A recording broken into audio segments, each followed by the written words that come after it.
Yo, what's going on guys, it's Rest, and in this video I want to go over a Phaseflare Amara build. Now if you don't know what Phaseflare is, it's her brand new action skill that came with the Designer's Cut DLC, and it is absolutely absurd. The amount of damage that you can get out of this thing is ridiculous on its own, and then if you have a build paired around it, it can just melt literally everything in the game between bosses and just mobbing in general. Phaseflare is a super fun action skill, and I highly recommend trying it out as it allows for some unique things on Amara that she could never really do before, because she only had, insta-cast action skills. It was never an action skill that would last for a while. So if that interests you, as always, my builds are located in my Discord channel if you'd like to download them. The link for the Discord will be in the description. If you download the build and enjoy the video, find it helpful in any way, consider subscribing and dropping a like. It's free and it's what allows me to keep making videos like this for you guys. But with all that being said, I hope you enjoy this crazy build.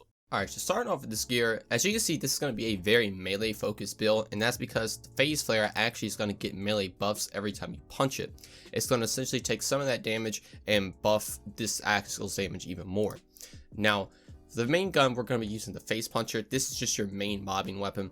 You could just run around the map. As you see, we have a 390 annoy on it. You're going to be able to one-shot nearly everything, especially with some of our skills that we're going to get into in a second. The Face Puncher, we all know, is just absolutely crazy, and one of the best guns in the game with all the interactions. It has things like Groundbreaker and just other skills that you can get from artifacts or just general skills on characters. This also can be used for bossing if you need it, but trust me, you will not need it for bossing with this build. All you need is the little ball. Now, for the second gun, I have an EMP5. This is just to move around the map faster. You can have a level 1 version of this and it'll be fine. I just like to have this to just swap to just move quicker, because you don't really need any more weapons other than the Face Puncher and then the Psycho Stabber right here to do your ult and proc the insane damage. So the EMP5 is just for moving around. If you want to have a debuff weapon as well, you can put that here too to make bossing even easier than it already is. Now, speaking of the Psycho Stabber, as you see on this one, we have the same anoint as the Face Puncher, 390 anoint. This buffs everything, melee damage, pretty much everything. It actually also is going to buff action skill damage. This is just going to let you just tear through any boss in the game, like just instantly. It's kind of disgusting. If you want to use this as just a melee weapon too, you can, but I'm mainly using this just for when I use the action skill, and I will use the Face Puncher for mobbing. So to help with all this, we're on a level 1 Brawler Ward, and if you don't know, the Brawler Ward, since it's level 1, has a very low shield capacity, and when it's depleted, you get 300% more melee damage. This is going to help with mobbing, bossing, just generally all around, just going to help with this build. Now, you don't need this specific Brawler Ward.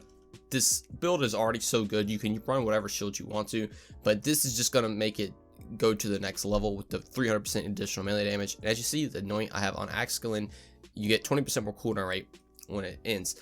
So this is going to help for your mobbing to get your ball back. So if you just want to have the ball out and you're just punching everything, you're going to be able to get your ball back quicker to start doing it again. Now, a thing that might surprise some of you is the class mod I'm running, and that is the Breaker class mod. Now, as you see, there's no points at Fire Center or any of that, or even personal space. It's all in jab cross, 5 points in it. This is going to be really, really good for our action skill, which we'll get into when we get into the skills. But this is giving you 36% more splash damage, 39% more action skill damage, and 63% melee damage. Melee damage is obviously good for this build. Splash damage is also good because the ball does splash damage. What I don't know is if you get a splash radius on the ball, does it increase the radius of it? But it really doesn't need to, because the radius on it already is huge. But if you can get that, let me know, because that would just be insane. Then action skill damage is obviously really good for the action skill. Now, for the artifact, I have a Knife Stream Commander Planetoid. Knife Drain is going to be really good for mobbing with this build. The Face Puncher is just going to instantly heal you to max, especially since you have a level 1 shield. You want to be able to stay alive, so you keep getting healed with that. Then 82% bonus melee damage is going to be good for mobbing and bossing. You just add an additional 82% damage to that ball, and you're going to be able to destroy things even faster. Now, as you see, we have 19% weapon reload speed, 48% area of effect damage, and 38% melee damage. Obviously, melee damage and area of effect damage is essentially splash damage. This is going to be insanely good for this whole build. And the reload speed is also pretty decent for the Face Puncher. Since this is a 14 variant version, you're going to be reloading a lot, so the reload speed can actually help out with that. Now, for the grenade, I have an It's Piss that's at level 50, and I also have on grenade throw, weapon, grenade, and axe skill damage is reduced by 25% for 6 seconds. This is really good. Since it's level 50, you're not going to just instantly die when you throw it on yourself. Even I don't even think the level 65 version will instantly kill you, because the Inspice doesn't do a lot of damage. But this, you can throw on the ground to take your shield off, to proc your 300% more damage, and then you're also getting more axe skill damage and weapon damage, which is also going to help with, you know, this whole build giving you more damage. Now, I also have a purse launch pad here. If you ever need to refill ammo, you don't even need to use the launch pad version, because mostly you're going to be refilling ammo for the face puncher. Since it's a 14 variant version, this is going to let you just instantly get max ammo back whenever you shoot somebody, which is nice. Now, getting to the skills, since this is Phaseflare focus, we're obviously going to be taking Phaseflare. You could take the other ones. Personally, the top one is the best because you get the most damage. But if you want to take, you know, light fantastic when you know, for mobbing or something, you can, but you don't really need it because the face puncher is already just going to one-shot everything. It's never going to have time to even like travel to the enemy. But that is why I'm using the top Phaseflare, because personally I think it's just the best for this build that we're going for. Now, the skills, 5 points in heavy range, so we get more projectile speed and splash damage. We won't splash damage for this because it's going to increase our axe skill damage, which is really nice. 5 points in no mistakes in nature, so whenever we inflict a status effect, we get more melee damage. Again, really nice. Just having more melee damage for a melee build is really good. 5 points in trusting yourself, so whenever an enemy breaks your shield, you get more reload speed, charge speed, and weapon swap speed. So that you have a level 1 shield, this is pretty much always going to be procced at all times. The reload speed's really nice to have, and weapon swap speed if you want to swap to the Psycho Stabber to start, you know, playing around with your ball essentially and just killing everything. Now, we have 1 point combo breaker, so whenever we get a melee kill, we have a 20% chance to reset our action skill. This is really, really good. On top of all our action skill cooldown we're going to be having, we also have this to have a 20% chance just to immediately get it back, so we can start using our action skill again. And also, we're running expedite, so whenever Amara kills an enemy with her action skill, she adds 30%, you know, action skill cooldown rate per enemy kill. So since this is a action skill that lasts, you know, a long time, it's not just instantly cast, you can kill multiple enemies with this and start stacking up cooldown rate like crazy. And on top of that, like I said, you have combo breaker to just immediately have a chance to get it back, and then this one you're just gonna kill everything, and if you don't immediately get it back, you're just gonna have your cooldown rate be an absurd amount, and it's just gonna recharge super quick. Now, 5 points of Jolt for freedom, so whenever we activate axe skill, you get more melee damage. This is again gonna help out with everything in this build. 3 points of body and balance, so whenever we kill an enemy, all our melee attacks do splash damage. Really, really good for mobbing. It's also pretty good for bossing if you need to use the face puncher.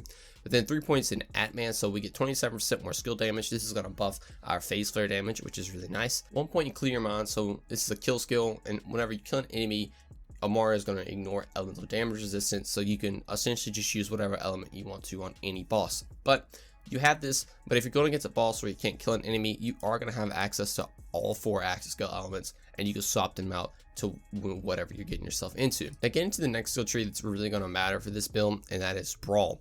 We have 5 points of clarity, so we can get health generation. It's up to 5% of missing health, and then it's double whenever you use your action skill. This is going to be really good if you're really focusing on, you know, doing damage with the ball and you're not really shooting things with the face puncher. You're going to be able to get your health back and not die.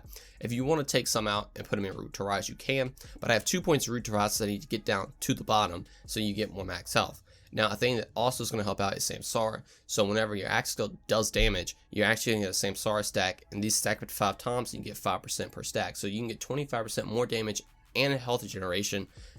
The health generation part is absolutely insane. On top of clarity giving you, 10% of it when you use your action skill, you're going to have just an absurd amount of health generation keeping you alive. And then if you ever manage to go down with that, you can just use the knife train to get you back up immediately. Then I have 5 points in armor steel, so you get 20% more splash damage and 40% splash damage reduction. Really, really good. It's going to buff your splash damage for this build. 5 points in one with nature, so we get more max health and we can have resistance to whatever axe element is. The main part you want to run is incinerate, so you have 40% resistance to incinerate damage since you're only going to have a level 1 shield, and this shield is also going to be 13% incinerate resistance, so you won't die to fire immediately. 1 point guardian angel, just because I got down here, and it's a pretty good skill just in case you do go down. You can just get right back up. And then 5 points in jab cross, so whenever Amara deals melee damage to an enemy, she gains axe skill damage and gun damage for a few seconds. This is getting buffed to 10 points thanks to our class mod, and this is a 150% axe skill damage. The axe skill damage on this is absolutely crazy. This also does proc if you shoot somebody with the face puncher, so it's not even like if the boss is far away, you need to melee them. You can simply just swap to the face puncher, get this proc, swap to the Psycho Stabber, and then start doing your phase flare shenanigans, and you're gonna be able to just absolutely melt any boss in this game. Like, nothing even stands a chance against all the damage that comes out from phase flare and jab cross. In Mystical Assault, I do have 3 points of fast hands, so we get more reload speed and weapon swap speed, which is really nice between, you know, your Psycho Stab, your Face Puncher, and even MP5 if you just want to move around the map faster. In Fist of Elements, I have 3 points of steady hands for more handling and accuracy, which is really good for almost any build. 2 points in Infusion, so we can convert whatever damage you're doing to our element damage.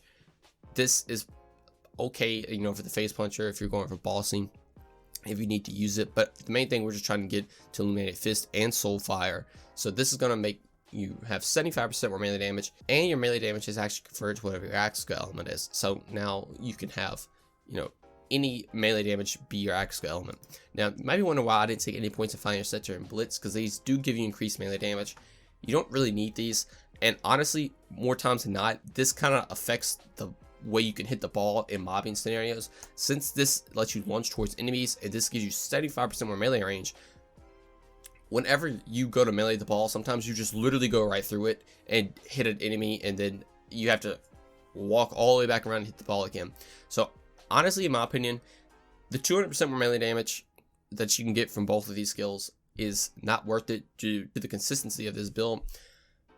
But if you want to take those, I definitely would understand why. It's more damage, it's very appealing, but honestly, I think not having them is going to be better if you really focus on the ball gameplay. Now, if you're not and you're just going straight Face Puncher and only using the ball for bossing, definitely take these.